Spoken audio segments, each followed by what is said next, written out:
Ndërkohë që flasim në fushatën tuaj të opozitës, përballë keni kandidatë që kanë një eksperiencë të gjatë elektorale të Partisë Demokratike dhe të koalicionit të opozitës.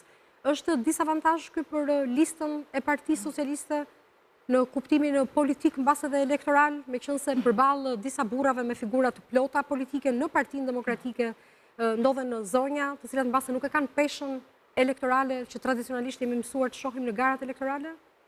Mendoj se ky është një disavantazh i Partisë Demokratike, në fakt se sa i Partisë Socialiste, sepse kandidatët që janë në listën e mbyllur të opozitës janë figurat cilat kanë qenë kandidat dhe në zgjedhjet e 2021-shit. Pra 60% e tyre kanë qenë kandidat në zgjedhjet e 2021-shit, kanë qenë kandidat në zgjedhjet e 2023-shit dhe kanë marrë përgjigjen e qytetarëve nëpërmjet votës.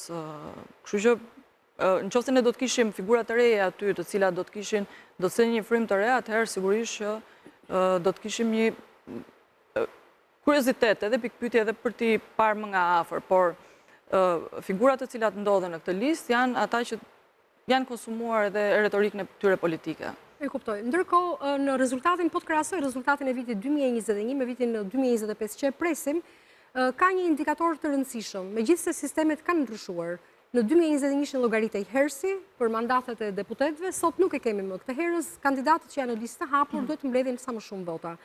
Në vitin 2021, zoti Rama kryesoi listën e kandidatëve për deputet që u zgjodhen në parlamentin e 4 viteve më parë me rreth 15.000 vota, më shumë se 15.000. Sot ju thoni keni objektiv 9 mandate, pra domethënë nuk do të jetë shumë e rëndësishme se sa vota mbledh çdo kandidat, do të synoni më shumë logos së partisë për të mbledhur vota që të siguroni këto 9 mandate, apo keni dhe ambicien që ndonjëri prej tyre të mund të arrijë një shifër që mbase nuk i afrohet asaj të zotit Rama në vitin 2021, po është një shifër e konsiderueshme votash. Ne kemi një listë kandidatësh shumë konkurruese, kemi figurat të cilat kanë eksperiencën e të qenit në parlament dhe eksperiencën e punës edhe më herët, qoftë edhe pjesë e fushatës, por edhe eksperiencën e punës në parlament më herët. Dhe nga ana tjetër kemi dhe figurat të cilat kanë ardhur nga propozimet e strukturave të Partisë Socialiste, të cilat kanë qenë figura që kanë pasur rezultate pozitive, pra kanë arritur objektivat e tyre gjatë kohës që kanë punuar në Partinë Socialiste dhe kanë qenë të deleguar në zona të caktuara, duke bërë të mundur që kanë arritur rezultate dhe kanë qenë fitues, le të themi, këto zona.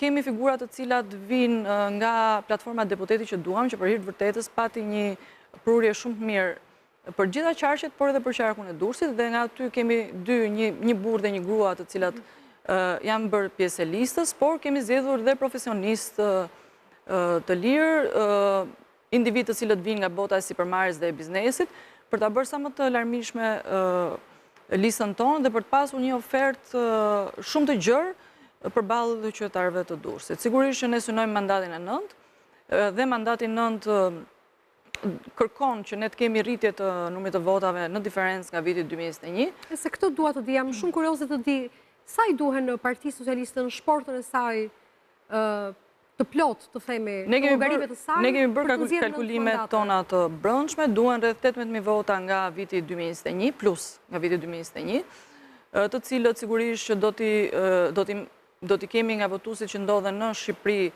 duke parë se dhe situata brenda opozitës ka një përçarje, por kemi dhe një potencial shumë të madh me votën e diasporës, në cilën kemi besim se do të kemi mbështetje diku ke 60% atyre që do të votojnë për qarkun e Durrësit. Sa votues ka nga diaspora për qarkun e Durrësit? Janë regjistruar 25.000 votues në fazën e parë. Tashmë është faza që atyre po i shkojnë fletët e votimit nëpërmjet postës. Kryesisht Durrësi ka të përqendruar në shtetin italian emigrantët dhe votuesit e diasporës, dhe kemi një pritshmëri shumë të lartë në këtë proces. Kështu që shpresoni 60% do të thotë që rreth 15.000 vota, 16.000 vota do të merrni nga diaspora. Diçka e tillë, po. E kuptoj.